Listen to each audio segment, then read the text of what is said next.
Hey everybody, I'm back with another Prop It Like It's Hot tutorial. In this video, I'll be showing you guys how I made Deadpool's sword holster. This design was once again based off of the video game. I mean, it only makes sense considering all of you guys made the swords as well, right? Whatever the case, I came up with this tutorial with my previous sword build in mind. When putting the swords in the holster, it holds them at the perfect level to look identical to the game. Let's start off with one of those cheap touch lights. You can find a 2-pack at Walmart for a decent price. Save the second one and it'll be useful for an upcoming tutorial. Hint hint.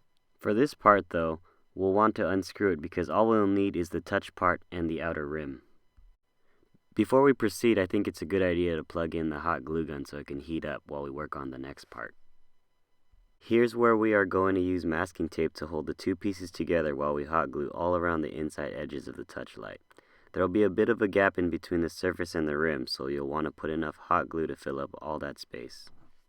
And once that's all dry, we can pull off all that masking tape and then move on to the next part. The wall-mounted cord covers are just what I needed to make this all happen. They're lightweight and they're sturdy enough to hold the swords in place. And what's even better is that they're paintable. I just used my Dremel to cut and sand off the excess parts used to connect and mount them onto the wall. We don't need them in our case. Measure and mark halfway for both hot dog and hamburger ways on at least 2 of the wire covers. And once we get those marked up, we're going to safely cut them, so don't forget those safety goggles. I've had a few chunks fly at my face once. I used my Dremel when cutting it the long ways because I figured I was less likely to lose some fingers. Now out of the 2 pieces that you just cut, I would take one and turn it the opposite way, so that we can put the 2 together and make this funky looking diamond shape which actually holds the sword in place. Now hot glue those together and then we're actually going to do that 3 more times with those other parts, making a total of 4. As you can see, there are 2 layers on each end. When you do this, it's smart to make note of which part goes where. I marked mine top left, top right, bottom left, bottom right.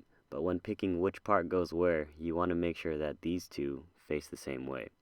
For example, the short bent ends are on the left side. Same goes for these 2, except I had the short ends on the right. This is needed so that the sword fits straight through and doesn't get stuck in the core. On the opposite ends of our markings, we're going to measure 1 inch up and grab new cord covers to trace how much is needed for that second layer. You'll want to make sure to cut enough parts to cover the front and back of each of the 4 ends. So glue all those on, and then we can start working on the eyes of the holster. For some reason, I decided it's a good idea to use one of those doorknob wall protectors as the eyes. I learned it's cheaper and a lot less time consuming to just use the craft foam. But since I recorded myself using this, we shall continue by sanding it down all the way to the adhesive in the back.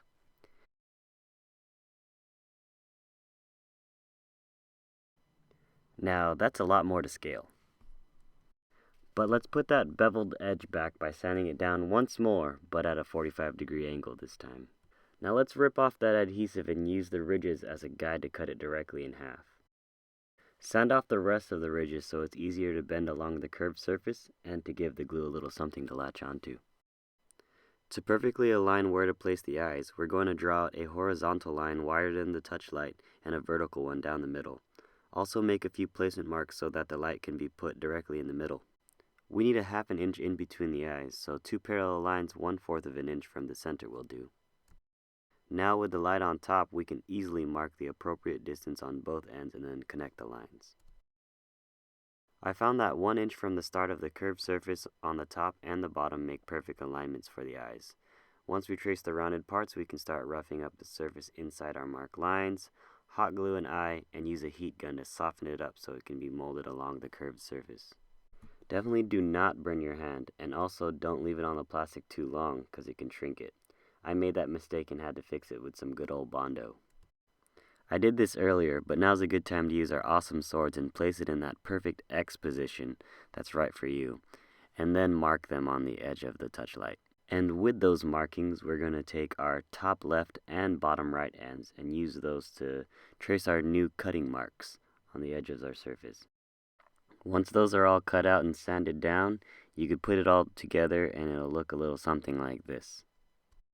In order to carry around that second sword, we're going to have to give this holster a little more depth so that we can slide that second sword in without bumping into the other one. And of course I lost footage of what I did, so I improvised a little with some SketchUp. This part required a bit of plastic, and the nearest thing I could find with enough surface area is an old plastic storage bin, but we're only going to use the lid. And on this lid, we will draw out a 2.5 by 18-inch rectangle and cut it out. Oh, and I just remembered, use the lid to cut out a 5.5-inch diameter circle so we can enclose the holster. But back to the rectangle. Roll that up into a circle a bit smaller than the touchlight and slide that into the rim. It should add about 2 inches of depth, which is plenty for the other sword. Attach it to the rim with some glue, but also don't forget the overlap. Adding this piece does slightly cover up that hole that we cut out earlier, so we'll have to touch it up again. Let's use the top right and bottom left ends to trace the final holes about midway into the added plastic, and then close up the holster with that circle that we cut out earlier.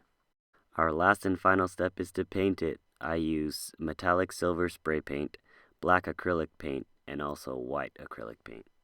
And once that dries up, your swords will officially have a home, and you'll have 2 free hands for chimichangas. What's amazing about my design is you can mount this on your back without any type of straps. All you have to do is simply grab the face of your holster like so, hold it above your head and bend your elbow at a 90-degree angle. Grab your elbow, and just break your shoulder into place and you're ready for action.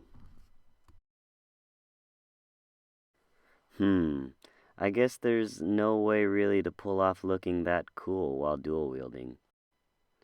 So I guess you'll have to use a strapping system. But if you're gonna have one just like in the video game, his attaches to his shirt, so that's something to think about. Speaking of shirts, I have a few other videos partially filmed and lined up to come out after this one. I've got Deadpool's fancy shirt pattern, his awesome utility belt, and his knife that he has attached to his leg. Pretty cool stuff, guys. And speaking of pretty cool stuff, I need your help for new build ideas. I'm open to new things, and I love variety. So comment your ideas below. I do read them, and I try to reply when I find time. And speaking of time, I noticed the dramatic rise in subscribers since I've posted my last video, and that makes me want to go from spending a little time to a lot more time on videos, just to show you guys how much I appreciate you appreciating me. And speaking of appreciation, thank you guys so much for watching and subscribing and whatnot, but it's time for me to head out. See ya.